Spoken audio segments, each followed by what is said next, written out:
Sweet as, so welcome to the Provider Podcast. I'm very stoked to be talking everything I love about fishing, nature, putting fresh kai on the table with someone from across the Tasman this time. Coming to you from Australia is no other than McGlashan. Welcome, Al. G'day, mate. Thanks for having us on. This is bloody awesome.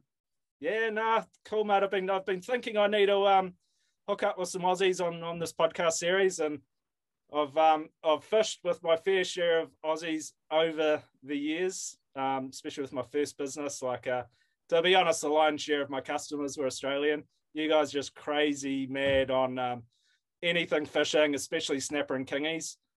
And mate, I just love having Aussies on the boat, and I've got to say, I actually bloody miss hanging out and having a yarn and fishing with Aussies. So it's bloody good to have a yarn with you, mate. How's things over there? It's all good. You know, everyone's going COVID mad, but that's what it is these days. But the funny thing is, I reckon everyone comes to New Zealand because you guys have got better kingies than we do. Like, we get excited if we catch a beta king. That's a big fish for us that we just don't look after them very well, sadly. So yeah, we'll keep coming over when we're allowed to. That's for sure. Yeah, mate, I can't wait till that happens, and I think it's a long road yet. But yeah, keen to keep the yarns going with all my Aussie mates, and yeah, sometime we'll get to have a fish together again. Hey, I thought we'd kick things off by just going back to your grassroots, and we've all got a story about how we got into fishing and what fishing means to us. Tell us a little bit about you're obviously you do a lot out there in the media world, but tell us a little bit about what fishing means to you and how you got into it. Well, I think like so many, I've always fished. Like as a kid, my old man used to take us out, snapper fishing in Port Phillip Bay, hunting, fishing and diving, the whole thing, like just always being outdoors oriented and always about providing to catch your dinner. And I mean, as a kid, I think the first fish I ever caught was a flathead in Port Phillip Bay, on a hand line. Even now, you can still remember it. And it's one of those things that, like, I've loved from day dot. I've always loved being on the water, and it's something that never changes. And if anything, it gets worse as I get older. Like, this COVID stuff locking everyone down for a couple of days. Everyone's going mad. Like, we want to go fishing even more. Yeah. So for me, it all started and fished. And I remember at school going, you know what? Because you have your careers counsellors there going, so what are you going to do when you leave school? I go, I'm going fishing. They went, no. What are you going to do for a job? I went, I don't care. I'm going to work out a job that I get to go fishing. They go, no, you can't do that. I went, yeah, I'm going fishing. And I started out, doing, I tried working as a guide like at your end, but the thing that I found, and it might be different for you, that some of the people we took out just didn't appreciate, what we had. We had a guy in Cairns. First fish he hooks up is like an 80-pound black, and he goes, and he didn't do much. All they do is wind in, just one handle. The boat does all the work for him. And he turns around and goes, see, they're not that hard to catch. And I went, what? I said, you didn't catch it, mate. You just wound the handle for it. But I thought, I sort of found it really hard with people that didn't appreciate nature for what it was. And at the same time, we started catching more and more marlin. This is God knows how long ago this is. So down in New South Wales and letting them go. And I remember at the boat ramp, this bloke goes to me, oh, how'd you go? I went, let a couple of marlin go back in the days when no one caught them. And he goes, no, you didn't. I went, yeah, we did. He goes, you keep them? I went, nah. And I started taking photos to prove that we're letting fish go. And then that just built into the media side of it. It was almost like there was no training or anything. I just started doing it, doing the magazines and then, doing the bigger ones like in the old days, Modern Fishing and Club Marine and all that sort of stuff, and built up, and then started doing books and then doing radio and then ultimately into TV and then, up into the documentaries and stuff. And the funny thing, right, Carl, is people go, it gets too hard doing it all the time. It's like, no, I want to do more of it, not less of it. If I could do more, I'd be trying to fit more in the day. Yeah, exactly. One of the questions I get asked almost every trip on the boat is, don't you get sick of it? And I'm just like, you kidding me? Of course I don't get sick of it. Every single day on the water, there's something different. Like two trips ago, it was there were seals popping up everywhere, swimming to the boat to say good day, and the last trip it was dolphins. And every day the conditions are different.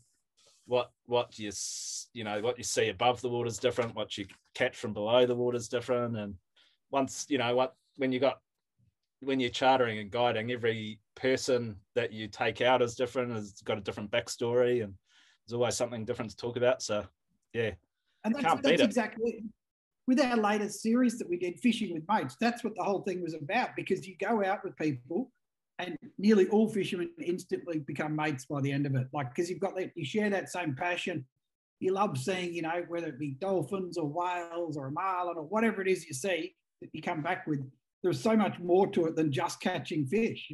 It's the whole experience. And for me, it's that always being in tune with nature, getting back to nature and getting away from the hustle and bustle of, whether it be in the corporate world or the bloody, living in cities these days is just people are getting so far from nature that they almost forget what it's about.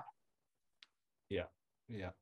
Your talk about flatties, I just instantly sparked a bit of a memory for me, because I after I sold my last charter business, I did a bit of a road trip through New South Wales and caught up with a few ex-clients who'd become good mates, and I'll give them a bit of a shout out, because they all took me out on their boats, and it was bloody good fun. One was Sammy O'Murray, and we went and caught flatties. Oh yeah.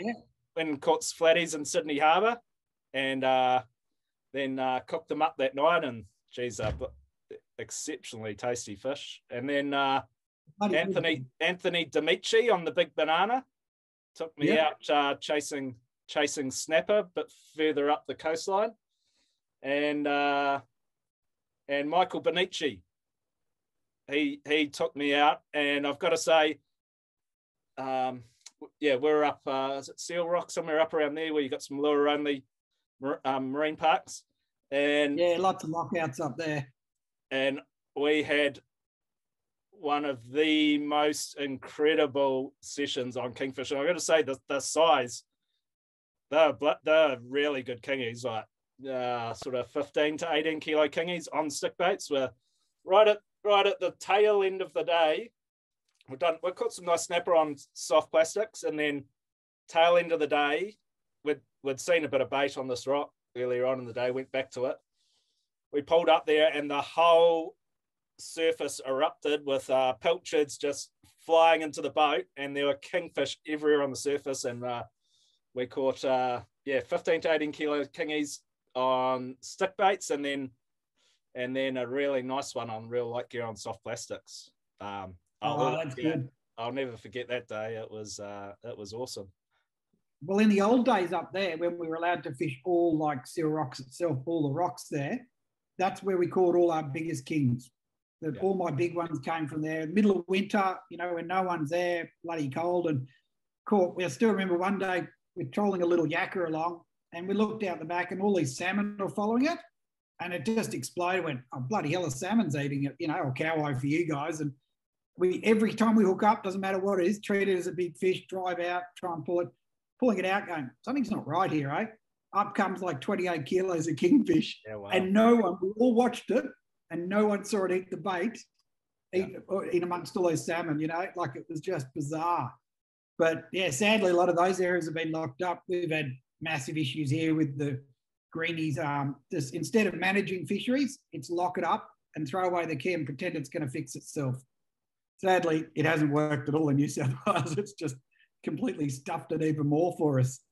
Yeah, well, that's interesting you say that, because some of that stuff is being proposed here, and I'm of the same mind that the solution in New Zealand is just taking less, making more of each fish that we catch, and taking industrial fishing out of the equation. Because unless we do that, we're just going to put more pressure on the places that aren't locked up. Yeah, and all it does is, so with marine parks, the theory is great that you put it like a national park, but fish don't stay in one spot. Yeah. We've got this big ongoing thing that if you put a marine park, fish breed in it. But striped marlin don't breed in any of our marine parks. You know, the only thing is you get a couple of local fish, which is very diver oriented. And so it doesn't actually, all you do is pretend that you can't deal with the problem and you just turn the other way. It doesn't fix the problem. So what we've had is in Australia is that with marine parks is that all they're doing is pushing as fishing pressure increases, more people go fishing, instead of managing them and saying, hey guys, this is what we want to do to look after the fish. This is why you let these fish go. This is why you keep these ones to eat. Instead, all it is squashing them more and more into a little area, which creates greater competition. Of course, you've got commercial guys all being cramped into this one little area. Instead of managing it and going, right, we need to eat more of these fish because they're faster growing. You know, you get a classic example. If you kill a big swordfish, fishermen all crack the sads at you, going, oh, I can't believe you killed that old fish. Swordfish is lucky to be 10 years old at the best of times. They get up to about 15, 18 years for a really old one. But theoretically, most of them are going to be under 10. But the bloke that will tell you off will be the bloke with a 25, 30-year-old snapper that he's killed. Yeah. So this is the thing that people don't actually, and it's not because they're stupid. Well, they are stupid, but it's that they don't realise and don't even understand what fish we should be targeting. If you look at a bluefin compared to a yellowfin, you know, bluefin doesn't spawn till around 10 years of age. The yellowfin spawning in the second year, you know, and your lifespan of, say, a bluefin is 40 years, but a yellowfin is maximum 7 years. Yeah. So then you start going, well, hang on, we should be targeting yellowfin in a reasonable manner. But that's the thing. None of this is what should all be included in management, but they don't do any of that. They just go, let's put a marine park around that pretty looking headland because that will fix it.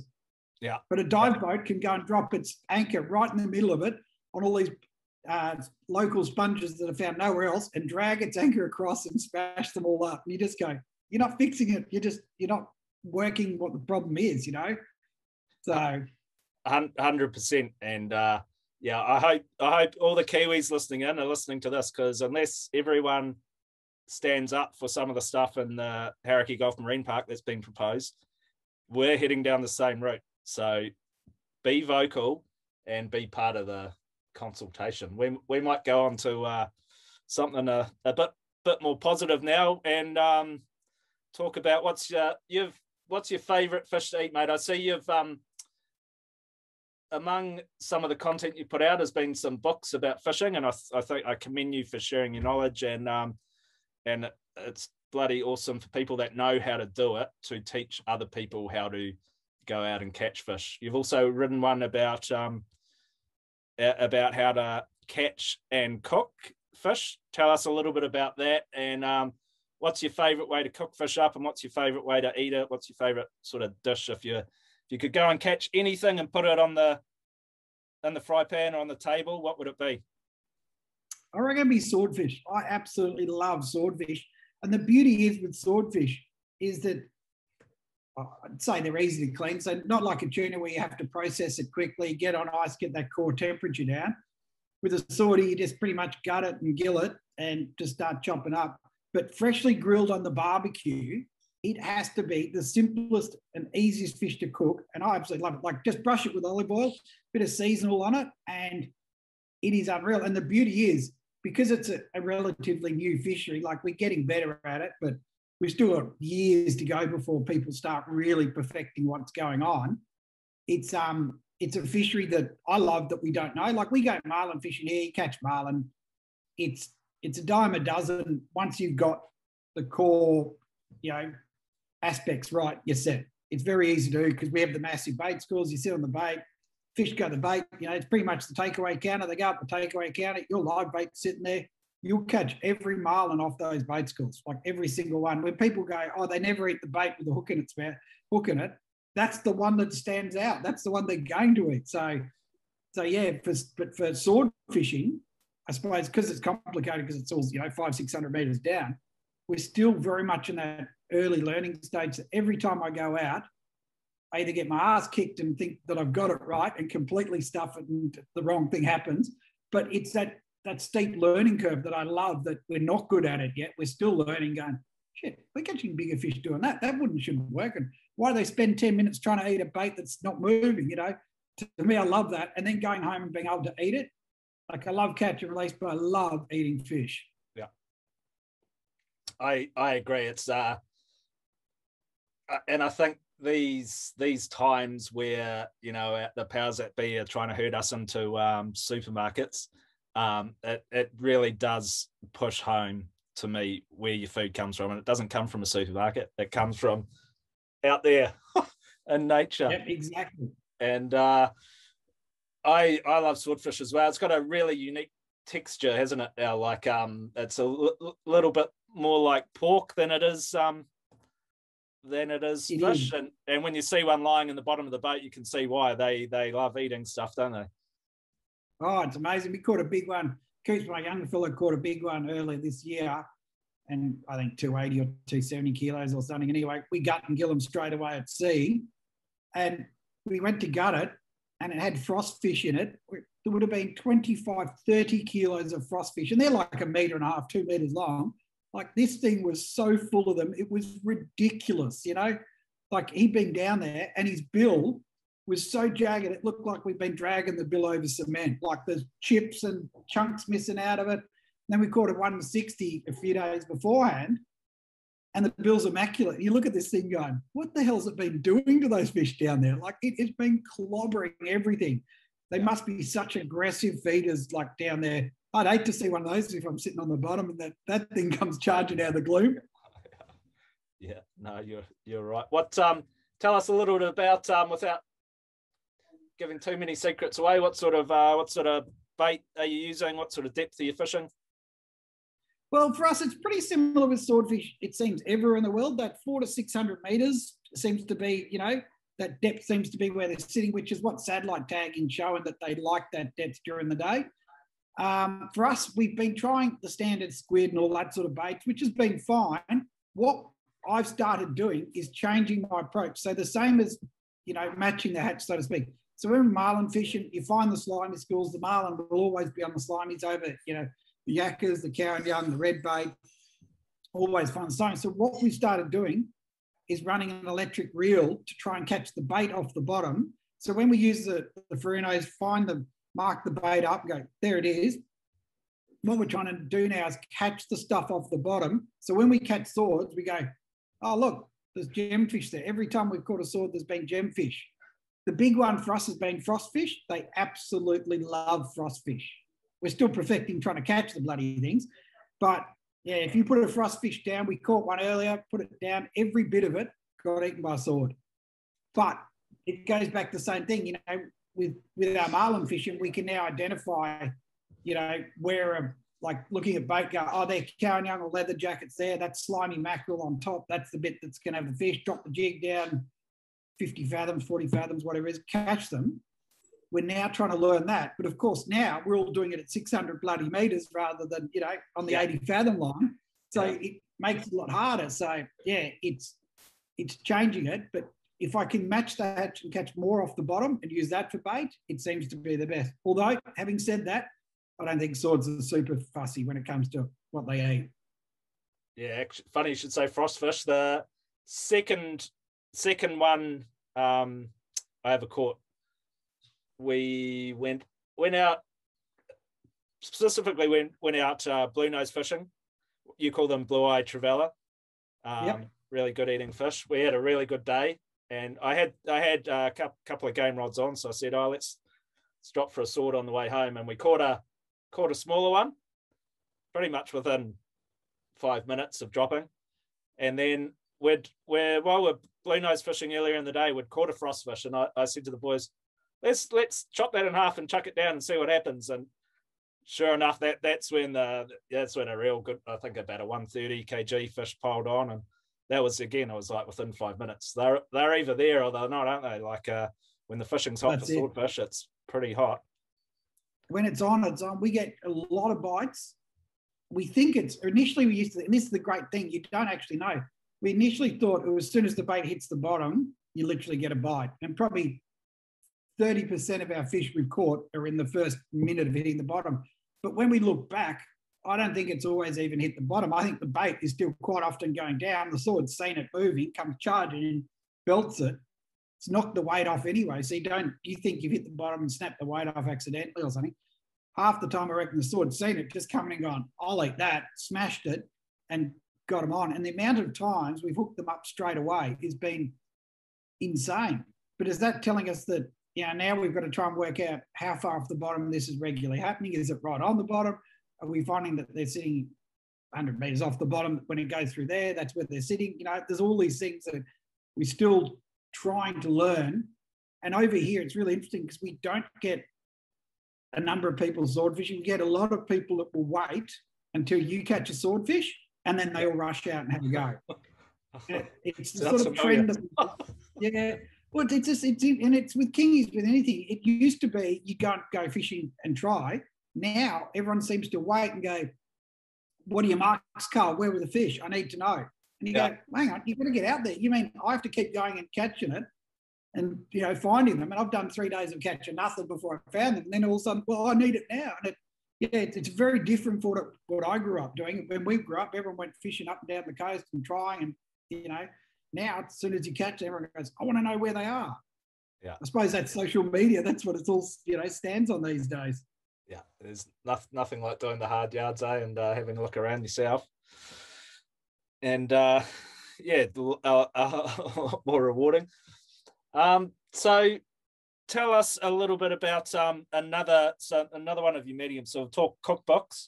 And probably one of the most famous things I've seen of yours is, because you're a very accomplished underwater photographer, I think the best image I've seen of yours is the one of a big Mako shark eating a marlin. Tell us a little bit about that. And geez, that must have got the heart pumping, mate.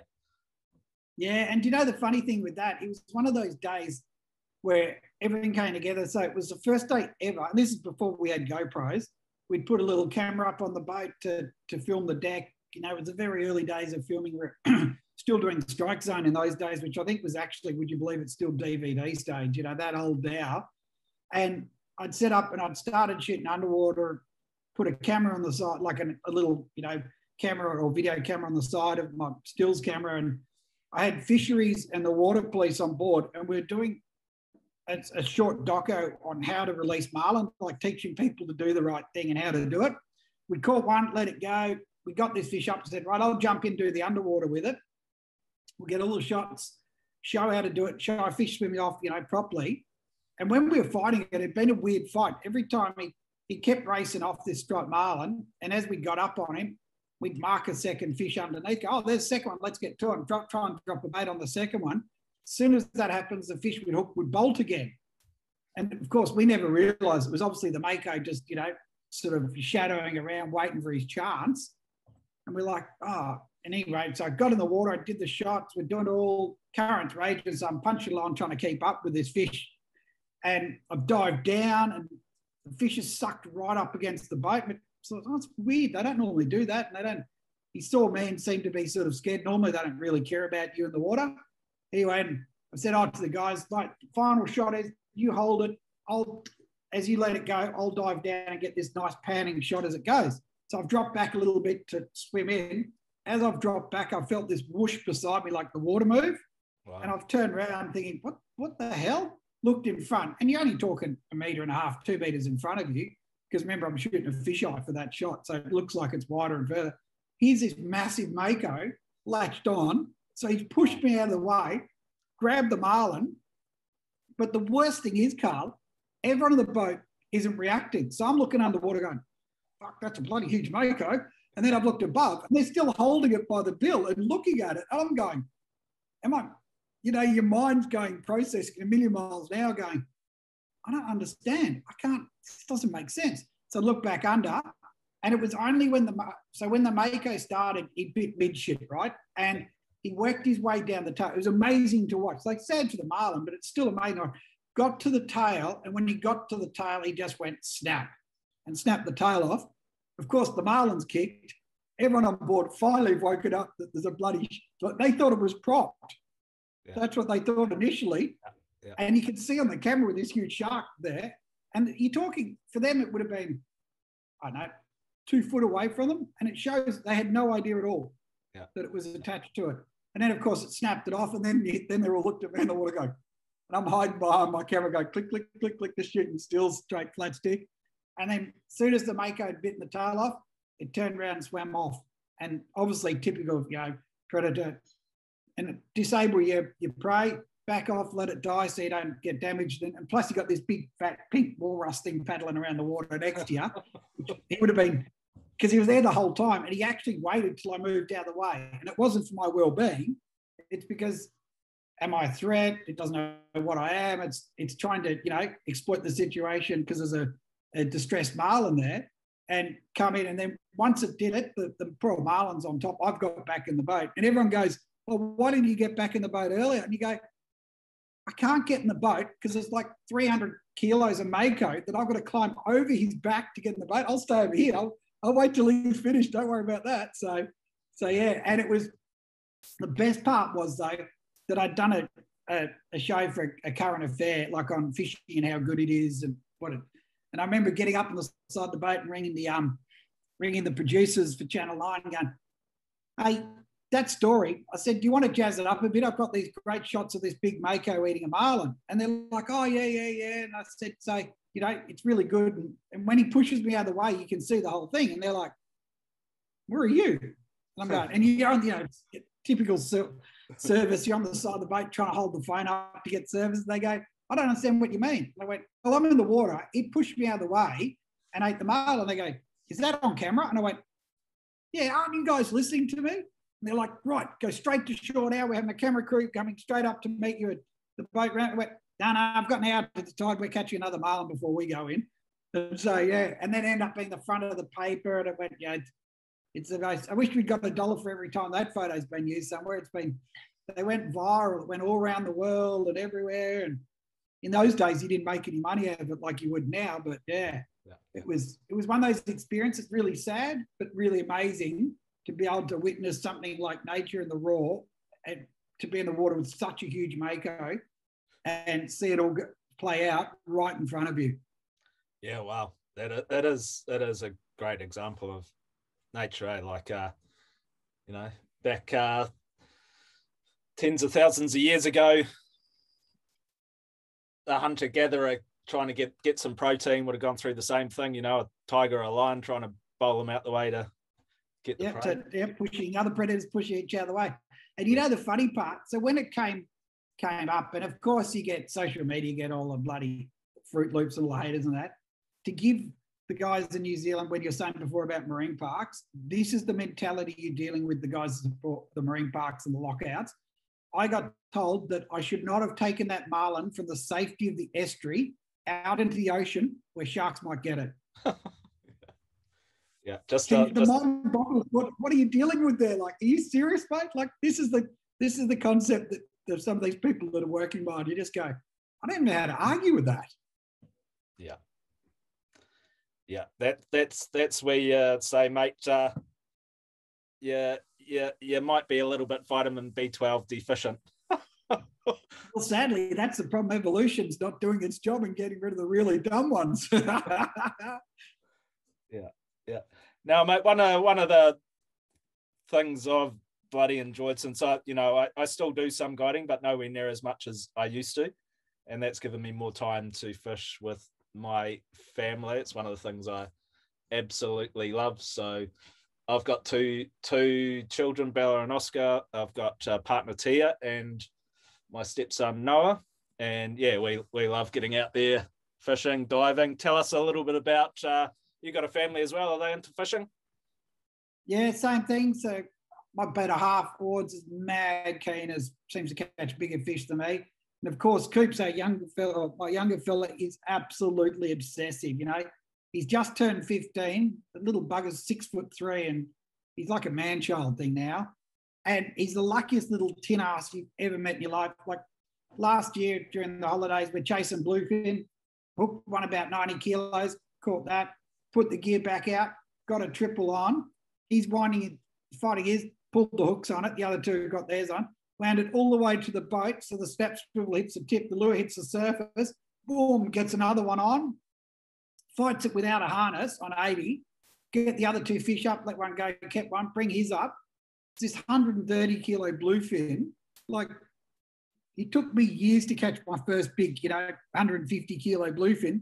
This little bugger's just like, oh, it's only my second one or my third one, and it's just like, But the thing I love is that the whole family are a part of the process. So we go, and if we shoot a deer out, like we shot a deer there a while ago, came back to camp, there's Coops processing it down, chopping it all up, getting it done. And for me, the greatest part, which is exactly what I did with my old man, is you go hunting and fishing, provide for the family, and understand your impact on nature at the same time. So if you take something out, you fully utilize it, that's a respect for nature, that you're minimizing your impact. You're not, like you said before, going to the supermarket and buying something that's covered in plastic that they've used, God, how many carbon credits to manufacture and stuff. It's just to go and do it yourself and process it and do it and get everything. And then at the end of the day, sit there, enjoy eating it. It's the best thing. Like, so tonight we'll have gummy sharks, so flake, so like a taupe for you guys, I think it is, or like a dogfish. Beautiful eating, beer about it. Went down to my brother's place down Victoria, caught a couple of gummies, let some go, kept some, then went scallop diving, so there'll be scallops on the side surf and all these things. Went and caught it all ourselves. And you can't tell me that that's not better, not only for your mental health, but better for the environment and better for, you're leading a better example for the future, rather than, we went and killed all these fish and let them go. Like, they still hang up fish here and dump them, like, why would you waste it? Yeah.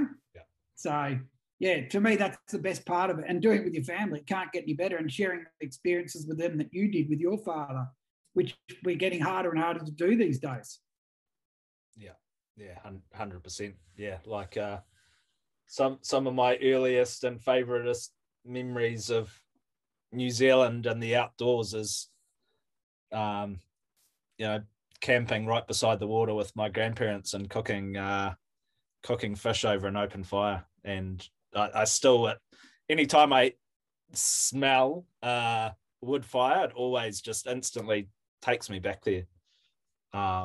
And then my dad really got me right, so passionate into it, just in our backyard. And in those days it was, chasing primarily snapper. Stray lining for snapper was the go-to. I don't know if you guys do much of that, but just, free lining baits down a burley trail, sort of one of the quintessential ways we catch snapper here in New Zealand. Yeah, it is. And, that's the thing for me, that the one thing you often get, who's your fishing hero? 99% of people say their dad, their mum, their uncle. So it's a really family-oriented sport. That's not one that's, you're not regularly taught from outside. It's one that's almost passed on through generation. And to me, that's where it becomes so critical that it gets ignored a lot by government, because it's such an important part of, the Kiwi culture, the Aussie culture, and it's healthy all round. Like, what can be better than taking your kids out and showing them how to fish? And like you said, there's some dolphins there, a couple of whales jumping. You see a Mako cruise past. Giving those kids that introduction and that close sort of, element with nature is so important. Yet in this day and age, there seems to be less and less of it. And there's so many regulations. You can't do this, you can't do that, you can't do anything. You can't even, I've got to have a special permit to film whales, for God's sake. Like, it's just, there's all these regulation stuff that they seem to keep restricting, when we should be celebrating it and going, hey, this is the best thing. And it all comes down to education. Yeah, 100%. Could not agree with you more, mate. Just going back to your son giving you a bit of ribbing. I remember my son catching his first marlin. So he was 9 years old at the time, and he caught it was 100 in the 130 kilos. I think it was 138 kilo. And I remember getting home that night, and we'd weighed it, and it was the club record at the time. And he looked at me and said, "Dad, what's your biggest striped marlin?" And I think he knew. I know, don't worry. First marlin he'd got, and he just kicked my butt. Yeah, I know, that's the thing. And then you don't ever hear the end of it. The best part, we got him back real good. So he had to go and do cadet camp for school. So Ords and I raced down and went sword fishing, and he was, because he hadn't caught a big one then, he was absolutely spitting chips. So when he came back, we picked him up in the car. The sword bill is sitting in his seat with the seatbelt on it. Yeah. Oh, it was all good until he caught that real big one the other day. And do you think the payback's been a bitch? It's been endless. Oh, well, I've caught the biggest sword. I've done this. I've done. It's like, oh no, we've created a monster. So what has been bloody good yarning with you. What I thought we might do is just wrap up with a pretty simple question, and hopefully we get to have a fish together sometime soon. But just wrapping up, what does health and well-being mean to you? There's a lot of talk about it. Now everyone's glued to tests and cases and everything at the moment, and I think there's a lack of real talk anywhere in mainstream media about what health and well-being really is. What does health and well-being mean to you? You know, health and well-being to me is, and I think I speak for a majority, is getting back to nature. So we're all obsessed with, you know, the latest case numbers and all this. Everyone's obsessed by COVID and everything else. And you got to get people back outdoors and doing things. At the end of the day, if they do all the social distancing, all the things that are required around it, it's going to work, that you can do it, but you've got to get back out, because we came from nature. We didn't live in these concrete jungles all our lives, you know, before. We need to get people back outdoors and appreciating nature. And if they appreciate it, they want to look after it. And if they want to look after it, it's going to be better for the future. It's a no-brainer to me. But get people back out and doing the things we love and teaching everyone. It goes back to education. If we show the kids how to fish right and show them how to appreciate and understand what their impact is on it, they'll do more of it and get them off those bloody video games. So they're doing more. The only screen they should watch is a bloody Furuno. That's the only one they should be looking at. Yeah. Bloody awesome, mate. Hey, you guys look after yourself, and I think we might have to have another yak down the track, and then hopefully we're both going to be able to fly in either direction at some stage, and we'll have to go for a fish. Sounds like a bloody good plan. We're always welcome over this end for fishing or hunting, not a worry in the world. Awesome, mate. Well, keep in touch, Al, and take care out there. Thanks for talking. Beautiful. Cheers, mate. Beautiful.